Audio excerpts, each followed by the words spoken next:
시청자 여러분, 안녕하십니까? 2026년 5월 5일 화요일 글로벌 인사이트 시작합니다. 오늘은 전 세계가 호르무즈 해협을 둘러싼 긴장감 속에 숨을 죽이고 있습니다.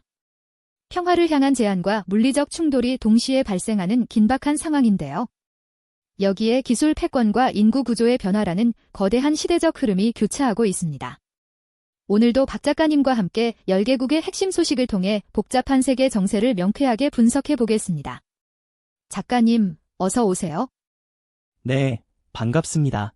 오늘 전 세계 뉴스를 관통하는 단어는 불안정한 균형입니다. 중동에서는 무력 충돌이 재개되었고 강대국들은 이를 해결하기 위해 각자의 주사위를 던지고 있죠. 마치 1914년 1차 세계대전 직전 복잡한 동맹체계와 자국 이익이 충돌하며 전 유럽이 요동치던 화약고 같은 상황이 재현되고 있습니다. 특히 오늘은 한국과 미국, 그리고 중동 국가들 사이의 팽팽한 외교적 줄다리기를 중점적으로 살펴보겠습니다. 첫 소식은 한국입니다. 호르무즈 해협에서 우리 선박에 화재가 발생했다는 긴박한 소식이 들어왔군요. 네, 어제 저녁 8시 40분쯤 아랍에미리트 인근 해역에 있던 우리 선박에서 폭발과 화재가 일어났습니다. 다행히 인명피해는 없었지만 시점이 묘합니다. 도널드 트럼프 미국 대통령이 즉각 선박 구출 작전을 선언하며 한국의 합류를 강하게 압박하고 나섰거든요.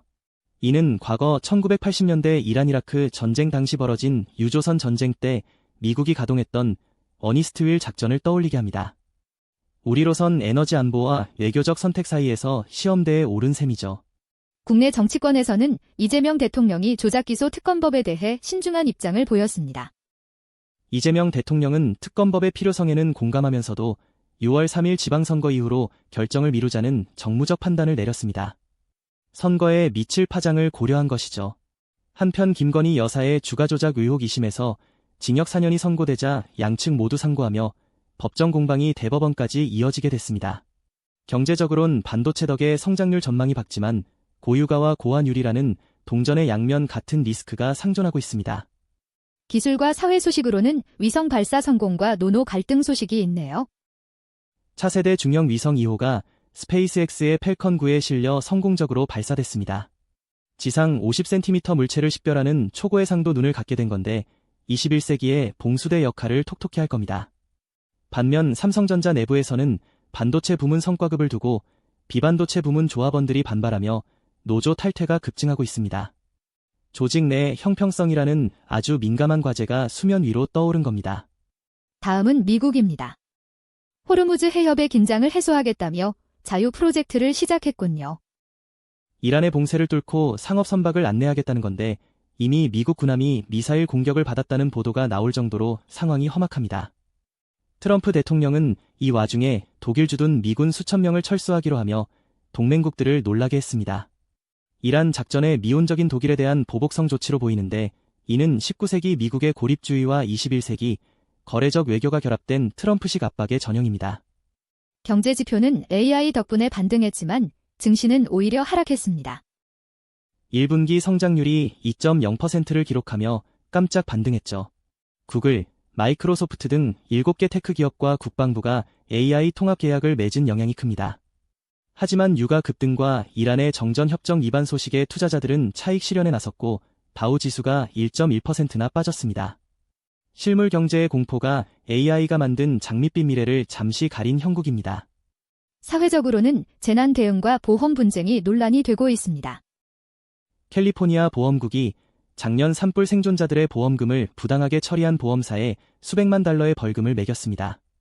자연재해가 빈번해지면서 기업의 사회적 책임이 더 엄격해진 거죠.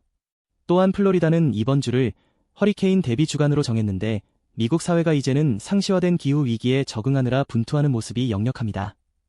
중동의 중심, 이란 상황은 더 긴박합니다. 미국 군함에 대한 직접 공격까지 언급되고 있네요. 이란 외무부 대변인은 미국이 호르무즈 해협에 진입할 경우 공격 대상이 될 것이라고 강력 경고했습니다.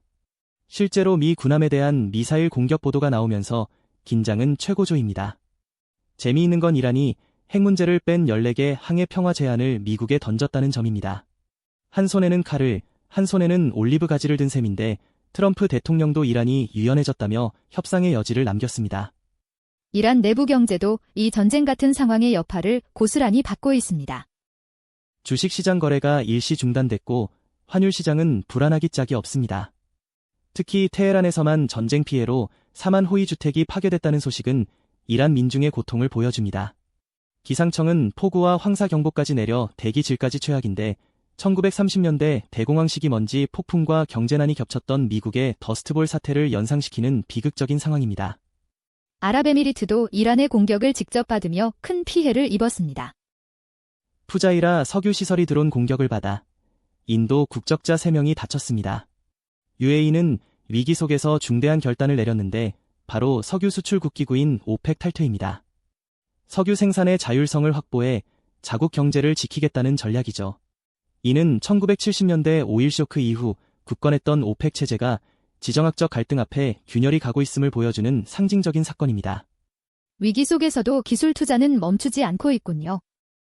아부다비에서 열린 메이크 잇 인 더 에미리트 전시회에서 자체 개발한 컴퓨팅 인프라와 AI 기술을 뽐냈습니다. 특히 아부다비 기술혁신연구소가 미국 기업의 AI 제품을 수백만 달러에 판매한 건 중동의 기술력이 이제 수출 단계에 왔음을 의미합니다. 안전을 위해 전국 학교에 원격 수업을 명령하면서도 미래를 위한 기술 전쟁은 포기하지 않는 모습입니다. 중국은 청년절을 맞아 내부 결속을 다지는 한편 외교 무대에서도 분주합니다. 시진핑 주석은 5.4 청년절을 맞아 국가 발전에 헌신하라는 메시지를 냈습니다. 1919년 반제국주의 운동이었던 5.4 운동의 정신을 21세기 중국몽으로 연결하려는 의도죠. 외교적으로는 이재명 대통령의 연초 국빈 방문 이후 모잠비크, 방글라데시 등과 협력을 강화하며 세력을 넓히고 있습니다. 미국 주도의 질서에 맞서 글로벌 사우스의 맹주 자리를 굳히려는 행보입니다. 경제 부문에서는 의미 있는 돌파구가 마련됐군요. 중국 기업 최초로 자체 개발한 인슐린이 미국 FDA 승인을 받았습니다. 이는 중국의 바이오 산업이 이제 가성비를 넘어 고급 기술 시장에서 미국과 정면 대결을 시작했다는 선언과 같습니다. 또한 아프리카 수교국에 대한 전면 무관세 시행으로 자원 확보와 시장 확대를 동시에 꾀하고 있습니다. 15세기 명나라 정화의 함대가 아프리카에 닿았던 것처럼 이제는 무역과 기술로 아프리카를 공략하고 있습니다. 사회적으로는 노동절 이동 인구가 어마어마합니다. 어제 하루에만 2억 9천만 명 이상이 움직였습니다. 전년보다 4% 넘게 늘었는데 내수 소비가 살아있다는 증거죠. 다만 후난성 불꽃놀이 공장 폭발 사고나 남부 지역의 집중 호우 같은 재난 소식은 아쉬운 대목입니다.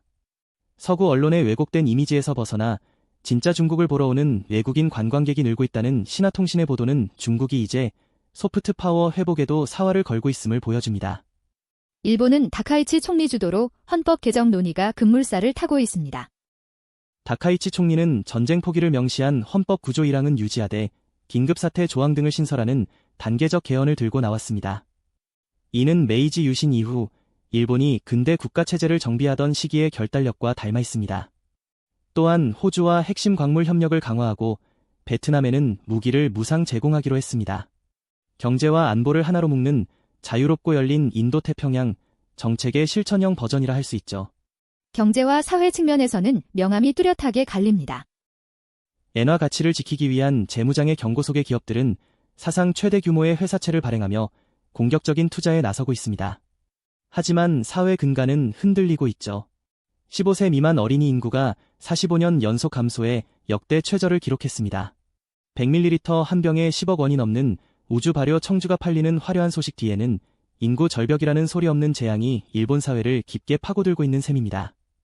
독일은 미국과의 갈등뿐만 아니라 내부 연정 갈등도 심각해 보입니다.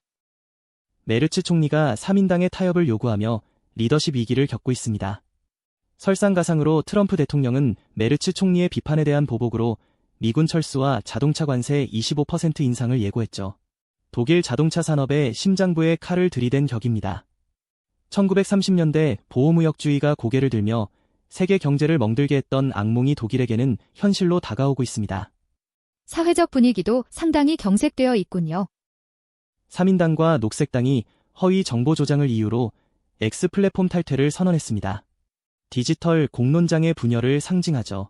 설문조사 결과 독일인의 3분의 2가 사회적 결속력이 악화됐다고 느낀다니 과거 유럽의 통합을 이끌던 독일의 응집력이 한계에 다다른 모습입니다. 특히 직장 내 성차별 경험률이 60%를 넘는다는 연구는 선진국 독일의 그늘진 이면을 여실히 보여줍니다.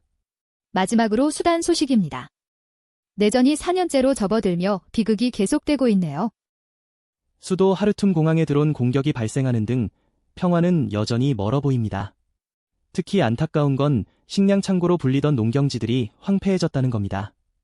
위성 사진을 보면 찬란한 초록색이었던 들판이 메마른 갈색으로 변했습니다. 이는 단순한 전쟁 피해를 넘어 아프리카의 뿔 지역에 거대한 기근이 닥칠 수 있다는 경고입니다. 국제사회의 우려도 커지고 있습니다. 유엔은 보건시설에 대한 체계적인 공격을 강하게 비판했습니다. 전쟁 시작 후 900만 명이 집을 잃었는데 이는 21세기 최대의 인도주의적 위기 중 하나입니다. 수단 정부가 파운드화 가치를 지키려 수입 금지령을 내렸지만 생산 기반이 무너진 상태라 그 효과는 미지수입니다. 마치 고대 문명이 가뭄과 전쟁으로 사라지듯 현대의 한 국가가 기초부터 무너져 내리는 아픈 현장입니다. 이제 짧은 단신들 모아보겠습니다. 중국에서는 노동절 연휴를 맞아 이동 인구가 2억 9천만 명을 넘어섰고 미국 조지아주에서는 대규모 산불 피해 복구를 위해 민간 구호단체가 나섰다는 소식입니다. 중국의 이동 인구 수치는 웬만한 국가 인구를 합친 것보다 많죠. 거대한 내수 시장의 힘입니다. 한편 인도와 수단은 포트 수단에서 정치 협의를 갖고 경제 협력을 논의했습니다. 전쟁 중에도 생존을 위한 외교는 계속되는 법이죠. 마지막으로 독일에서는 아동들이 정치적 소외 계층임을 지적하는 캠페인이 시작됐는데 고령화 사회가 직면한 전 지구적인 고민을 던져주고 있습니다. 오늘 글로벌 인사이트에서는 호르무즈 해협의 위기부터 각국의 내부적인 진통까지 두루 짚어봤습니다. 얽히고 설킨 뉴스 속에서 우리가 나아갈 방향을 고민하게 되는 시간이었습니다. 박 작가님, 오늘 내용을 정리하는 한 줄 평 부탁드립니다. 거대한 파도는 바다 깊은 곳의 작은 흔들림에서 시작된다고 말씀드리고 싶네요. 오늘 다룬 10개국의 소식은 각기 달라 보이지만 결국 생존과 주권, 그리고 미래 기술이라는 하나의 사슬로 연결되어 있습니다. 이 복잡한 사슬을 읽어내는 해안이 그 어느 때보다 필요한 시점입니다. 네, 작가님의 통찰력 있는 분석 감사합니다. 오늘 저희가 준비한 소식은 여기까지입니다. 전 세계의 변화를 읽는 눈, 글로벌 인사이트는 항상 여러분과 함께하겠습니다. 시청해주신 여러분, 고맙습니다. 활기차고 의미 있는 하루 되시길 바랍니다. 감사합니다. 좋은 하루 보내십시오.